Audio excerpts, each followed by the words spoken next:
Cinema అయిన మహా Maruti talkies cinema ముచ్చట్లకు స్వాగతం. నేను మిస్టర్ బి. నా మాట సూటిగా ఉంటుంది, మ్యాటర్ క్లియర్ గా ఉంటుంది. వీడియో టాకీస్ రాజా. ఇప్పుడు మ్యాటర్ లోకి వెళదాం. పవన్ కళ్యాణ్ ప్రాణమిత్రుడు త్రివిక్రమ్ గురించి మనందరికీ తెలిసింది చాలా తక్కువ, తెలుసుకుంటూనే ఉండాల్సింది చాలా ఎక్కువ. ఎందుకంటే త్రివిక్రమ్ అనేవాడు ఒక టైప్ ఆఫ్ ఎన్సైక్లోపీడియా. అంటే అర్థమైనట్టే ఉంటుంది, తెలుసుకోవాల్సింది చాలా ఉంటుంది. అది కదా మనిషి అన్న తర్వాత మార్పు సహజం. ఎంతైనా త్రివిక్రమ్ గారు కూడా మామూలు మనిషే కాబట్టి ఆయనలో కూడా మార్పు అనేది కనిపించడం మొదలుపెట్టింది. కాకపోతే అది కమర్షియల్ మార్పు కావటం అందరినీ కాస్త ఆలోచింపజేస్తుంది. గత రికార్డులను పరిశీలించి చూసుకుంటే సినిమా చేసేసిన తర్వాత సినిమా ప్రచారంలో ఎక్కువ యాక్టివ్ గా పార్టిసిపేట్ చేసే అలవాటు త్రివిక్రమ్ కు పెద్దగా లేదు. అలానే విజయాన్ని పరాజయాన్ని ఒకే రకంగా తీసుకునే వ్యక్తిత్వం గల వ్యక్తిగా కొంతమందికి తెలుసు. జులై సినిమా ముందు వరకు త్రివిక్రమ్ బయట కనిపించడం అనేది ఒక విశేషం. అంటే పెద్దగా కనిపించేవాళ్ళు కాదు. జులై సినిమాకి సంబంధించి కొంచెం ప్రచారంలో యాక్టివ్ గా కనిపించారు. ఆ తర్వాత అత్తారింటికి దారేదికి సంబంధించి ఒకటో రెండు ఇంటర్వ్యూల్లోనూ కనిపించారు తప్పించి ఆ సినిమా గురించి ఎక్కువగా ప్రచారం చేసిన వాతావరణం లేదు. ఎందుకంటే కంటెంట్ ని మాట్లాడించి తాను కామ్ గా ఉండి ఇండస్ట్రీ హిట్ కొట్టాడు. కానీ సన్ ఆఫ్ సత్యమూర్తి సినిమాకి సంబంధించి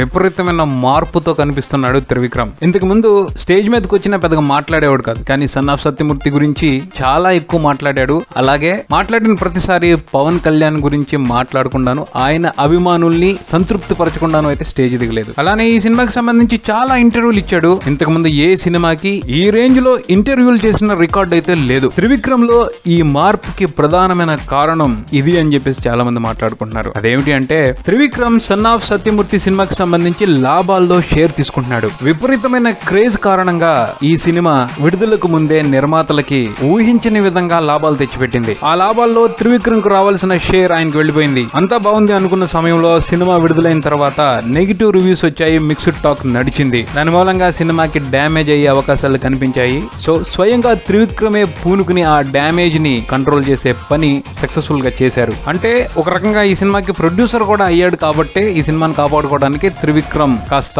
యాక్టివ్ రోల్ ప్లే చేశారు అని చెప్పేసి మాట్లాడుకుంటున్నారు. అలా ఏం కాదు అంటానికి అవకాశం లేదు. ఎందుకంటే కలేజా సినిమాకి కూడా ఆయన పనిచేశారు. అప్పుడు ఆ సినిమా గురించి ఆయన ఎక్కువగా మాట్లాడిందే లేదు. ఎందుకంటే ఆ సినిమాకి ఆయన దర్శకుడు మాత్రమే, నిర్మాత కాదు కాబట్టి అని చెప్పేసి విశ్లేషణలు సాగుతున్నాయి. ఈ ఒక్క విషయమే కాదు, దర్శకుడిగా ఉన్నప్పుడు ఆయన్ని డిస్టర్బ్ చేయని విశ్లేషకులు నిర్మాతగా మారిపోయిన తర్వాత ఆయన్ని బాగా డిస్టర్బ్ చేస్తున్నారు అన్న విషయం అర్థం అవుతుంది. అందుకనే ఈ మధ్యన సన్ ఆఫ్ సత్యమూర్తి సినిమాకి సంబంధించి ఇచ్చిన ఇంటర్వ్యూల్లో విశ్లేషకుల్ని బాగానే ఆడిపోసుకుంటున్నారు. ఇది కూడా త్రివిక్రమ్ లో వచ్చిన కమర్షియాలిటీ చేంజ్ కి నిదర్శనం అని చెప్పేసి విశ్లేషకులు భావిస్తా ఉన్నారు. ఇక సన్ ఆఫ్ సత్యమూర్తి సినిమా విషయానికి వస్తే మొదటి వారం అల్లాడించేసింది బాక్స్ ఆఫీస్ దగ్గర ఈ సినిమా. రెండో వారం కూడా మంచి అవకాశం దొరికింది. ఈ సినిమాకి సంబంధించి వ్యాపారంతో సంబంధం ఉన్న ఏ ఒక్కరు కూడా నష్టపోయే అవకాశాలు కనిపించడం లేదు. కొంతమేర మంచి లాభాలు కూడా దక్కించుకునే అవకాశాలు కనిపిస్తా ఉన్నాయి. లారెన్స్ గంగా ఈ వారం రాకపోవటం మూలంగా సన్ ఆఫ్ సత్యమూర్తికి బాగా కలిసి వచ్చింది. బన్నీ తన కెరియర్ లో రెండో 50 కోట్ల సినిమాని చూడబోతున్నాడు. టాక్ మిక్స్డ్ గా ఉన్నప్పటికీ లక్ ఫ్యాక్టర్ బన్నీకి బాగా కలిసి వచ్చేస్తుంది.